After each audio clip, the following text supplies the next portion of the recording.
Alex, in the meantime, South Florida veterans who spent time in Afghanistan speaking up and speaking out about the country in crisis. 7's Nicole Ensalada talked to one of them who says their sacrifices were not in vain. It was incomprehensible. I'm reminded of two vivid scenes, one from 9/11, seeing the people jumping out of the building. And then I'm also reminded of the imagery from the end of the Vietnam War. Chad Maxey served as a U.S. Army major in both Iraq and Afghanistan. And while he says the images of such desperation in Kabul are difficult to see, he says American soldiers did not fail. Our men and women did not lose to the Taliban. I think that is getting lost a little bit here.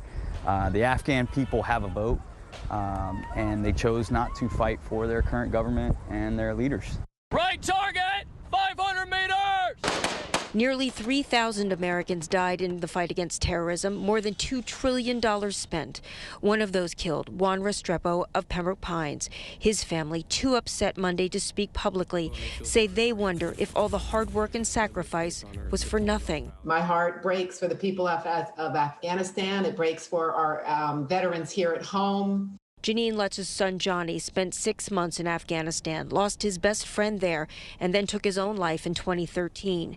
She wishes the end of American involvement did not look like this. And now to let all those people get slaughtered and to do nothing, to just pull out like that, you know, it's a tribal nation.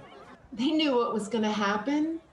Why did they do that? This from the president. How many more generations of America's daughters and sons would you have me send to fight Afghanistan's civil war when Afghan troops will not? Chad Maxey says now the focus needs to shift to the American soldiers still there. And we need to continue to have our prayers with those 6,000 men and women that are doing everything they possibly can to get all of our Americans out. Nicole Ensalada for Today in Florida. And back to Janine Lutz. She reached out to one of the soldiers who was with her son in Afghanistan and was told it's too hard to watch what's happening there now. She worries how other veterans may react as well.